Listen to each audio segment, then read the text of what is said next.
Welcome to the DCTV News at Noon program. I'm Kendra Cook. Dolores County Broadcasting Network is the producer of DCTV with support from the Southwest Colorado TV Translator Association. If you have a news topic or event that you would like to see covered, give us a call. Our studio number here is 970-677-4119. Today's show runs Tuesday at noon and is uploaded to our YouTube channel and our DCTV News at Noon Facebook page to watch on demand. Today is August 13th, 2019, and now the news at noon. Reported in the Durango Herald with a file photo, Mark Redwine's trial, which was set to begin in September, will be postponed. Redwine, who was accused of killing his 13-year-old son, Dylan, in 2012, was scheduled to go to trial September 17th.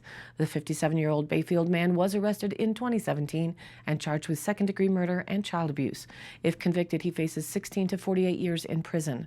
But the trial was complicated last month after one of Redwine's two public defenders, John Moran, was arrested on suspicion of misdemeanor assault and domestic violence. 6th Judicial District Judge Jeffrey Wilson ruled last week that Moran is no longer able to defend Redwine and a new defense attorney must be assigned to the case. A new trial date will be set Tuesday, today. Wilson, in his ruling, said Moran has still not filed an official motion to withdraw from the case. However, Moran's actions since his arrest have indicated he will not be able to provide efficient counsel, Wilson said.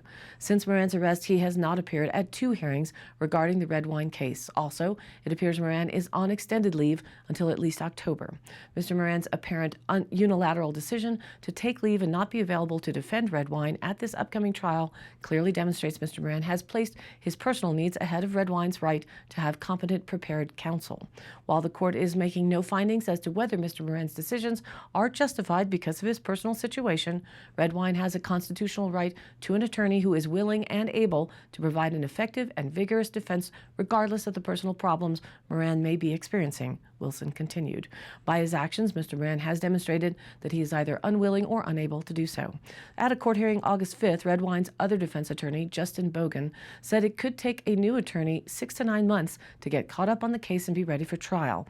Redwine has waived his right to a speedy trial. District Attorney Christian Champagne, however, objected to delaying the trial, arguing Dylan's family, the community, as well as Redwine himself, deserve justice and a resolution to the case.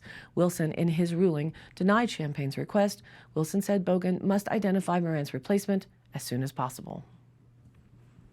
And from the Telluride Daily Planet with a courtesy photo, Richard Allen Herman, a longtime Ouray County Sheriff's deputy who was promoted to undersheriff in January, was indicted this past June 27th by a grand jury of the 7th Judicial District Court for sex crimes allegedly perpetrated in March of 2018.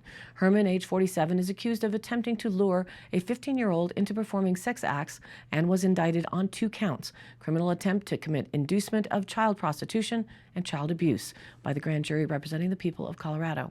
On March 28, 2018, the teen was walking from his school to his grandparents' house in the city of Montrose when he noticed a white work-like truck passing several times, according to the indictment.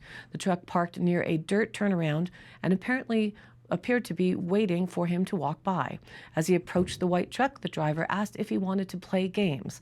The teen asked what kind of games, and the driver replied, "Sexual games, and I'll give you money." The indictment explained the driver began to exit his truck, so the teen began running out of fear. Then he called a friend and 911. He reported being scared by the confrontation with the man in the white truck. The 911 recording contained, quote, other indications of emotional trauma, including hyperventilating, elevated voice, and the breathing rate, according to the report.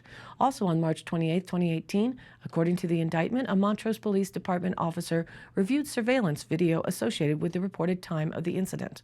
The video showed the alleged victim walking away from the area and a white work-like truck driving northbound and traveling in the same direction as the victim was walking.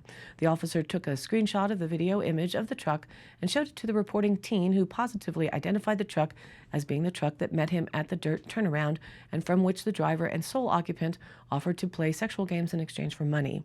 On March 29, 2018, the Montrose Police Department posted the screenshot of the white truck on the department's Facebook page, identifying the vehicle as of interest to law enforcement and requesting information about the truck. On the same day, Colorado State Patrol Trooper Mark Hansen texted Herman, whom he knew through professional contact, and sent a copy of the picture from the Facebook post. In the text, Hansen asked Herman a question, indicating the trooper believed the truck in the Facebook post was Herman's truck. Herman's responded to these texts indicated he received the photo from Hansen. On March 31st, 2018, Herman created a Craigslist ad to sell a 2000 GMC truck, but the ad did not include a photo of the truck. On April 13th, 2018, he purchased a 2009 GMC truck. On or about September 2018, Herman re-registered the 2000 GMC truck into his name.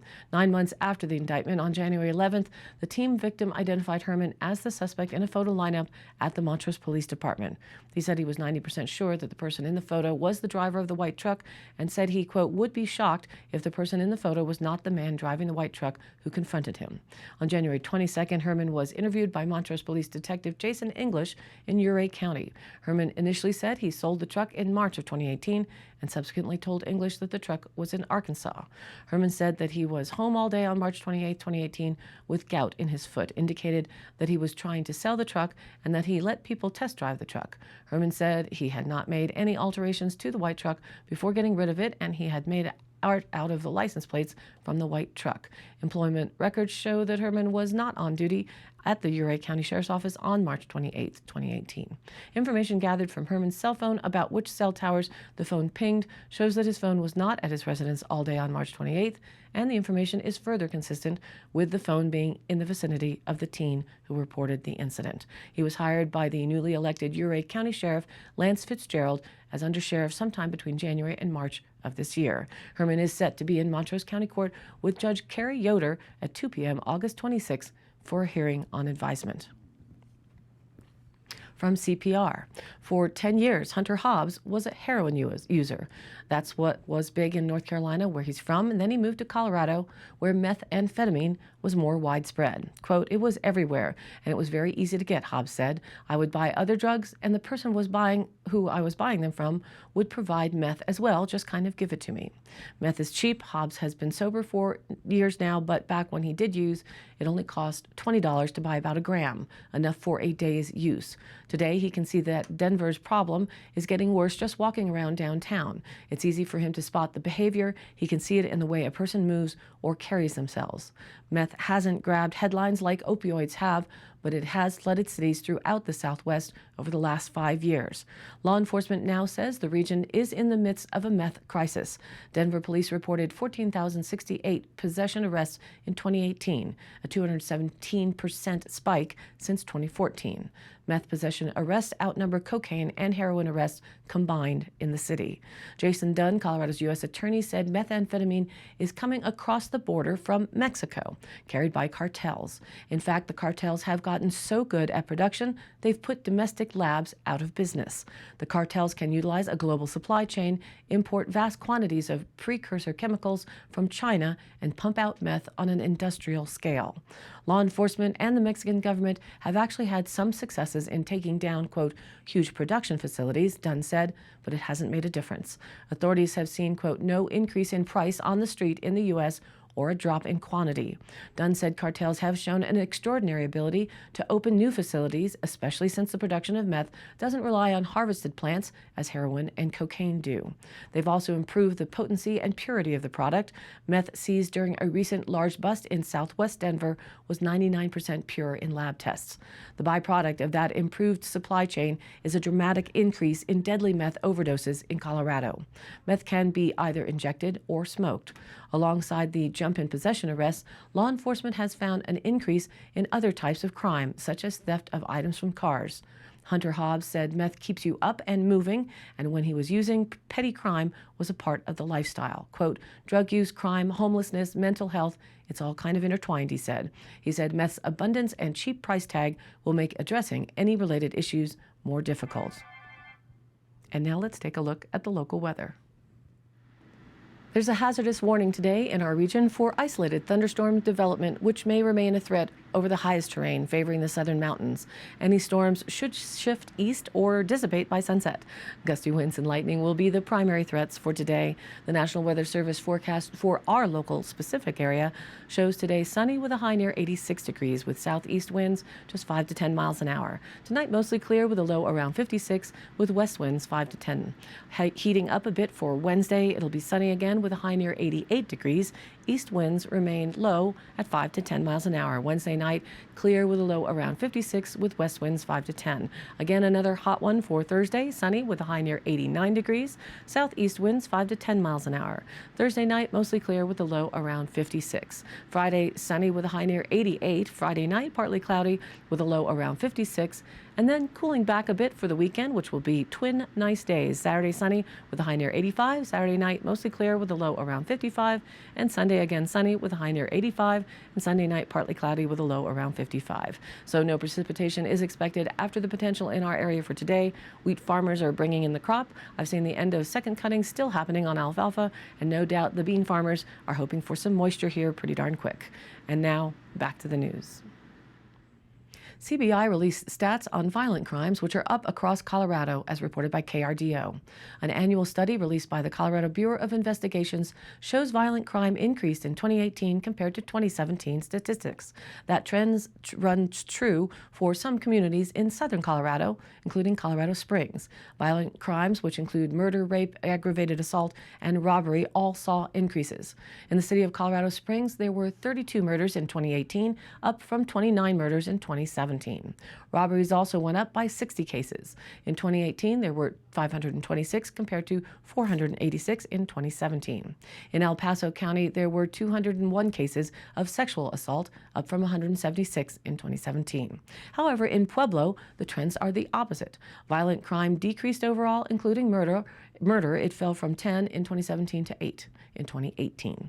Across all of Colorado, though, assaults make up the greatest number of violent crime cases. And in our communities, most of the people attacked and arrested are between the ages of 25 and 34. From the Journal, AP photo, Toby Talbot. Patients in La Plata and Montezuma counties received about 16 million prescription pain pills from 2006 through 2012, a volume of medication that likely contributed to opioid addictions and could still tempt residents.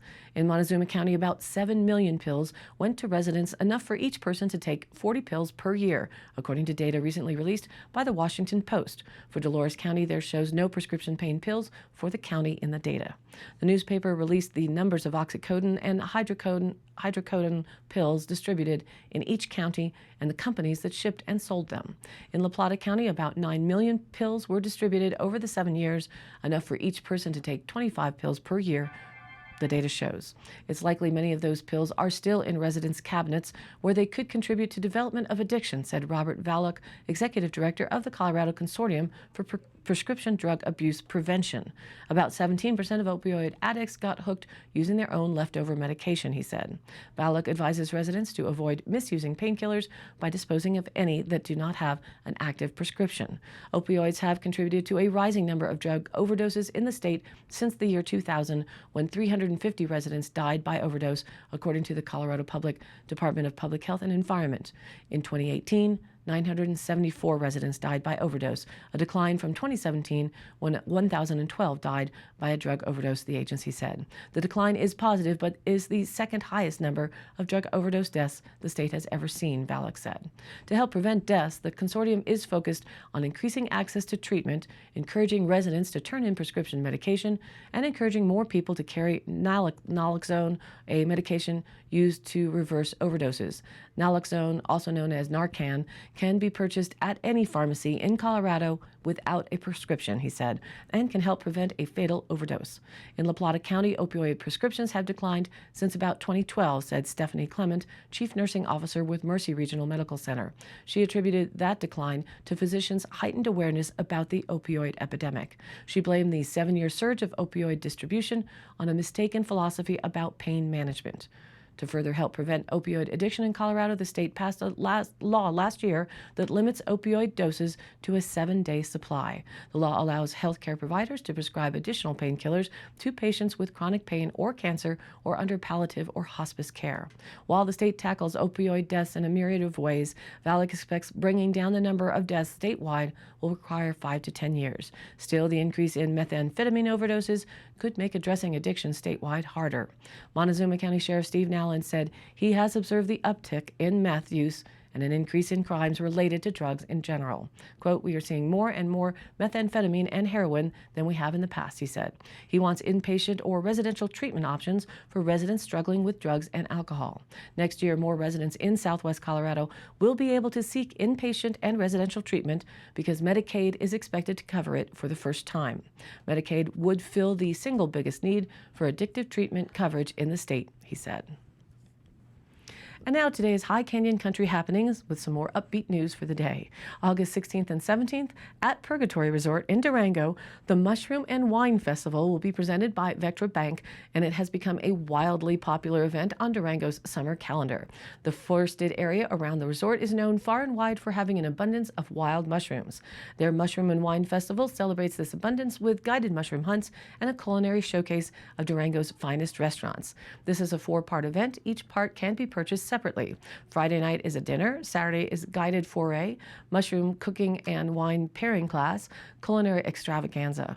Tickets for most events will go quickly. See full schedule and purchase yours online at purgatoryresort.com/events/mushroom-festival. August 18th from 1 p.m. at Centennial Park in Cortez, For Pets' Sake is holding a party to celebrate their 35th anniversary. It's Sunday at the large pavilion by the duck pond. They will also hold the annual meeting at the same time. Food, birthday cake, a good time in the park with your like-minded friends. If you like, bring a potluck dish to share. Drinks will be provided. They say, quote, "Please come help us celebrate." And in Mancos, Grand Summer Nights continues on August 17th. The theme will be heavy metal. They'll have blacksmiths and welders set up in the morning creating works of art. Also, Ryan Brown and Andrew Soletta will give a sneak preview of the 2020 opera coming to the Mancos Opera House. Their performance will be Under the Canopy at Fahrenheit Coffee. This is a series of community gatherings downtown throughout the summer. And I'll post up all of these High Canyon Country happenings on our Facebook page, which is DCTV News at Noon, so you can look them up for phone numbers and dates. We also upload the daily news to our YouTube channel, which you can search for with the same name, DCTV News at Noon, and the broadcast is also posted to the general Facebook page where we add links to stories of interest, share other events or news, and where you can join in on the conversation too. This is your local community TV station, so if you have something you'd like to share, contact us by email, dcbnnews@gmail.com, or call us at the station 970-677-4119, and we'll be happy to help. Thank you for tuning in. News at Noon now airs at noon Monday through Friday, and then is available on demand online on our YouTube channel and posted on our DCTV News at Noon Facebook page. We ask that you please like us there and share it with a friend. This has been a production of DCTV for the News at Noon program out of Dove Creek, Colorado, USA. I'm Kendra Cook. Thank you for watching.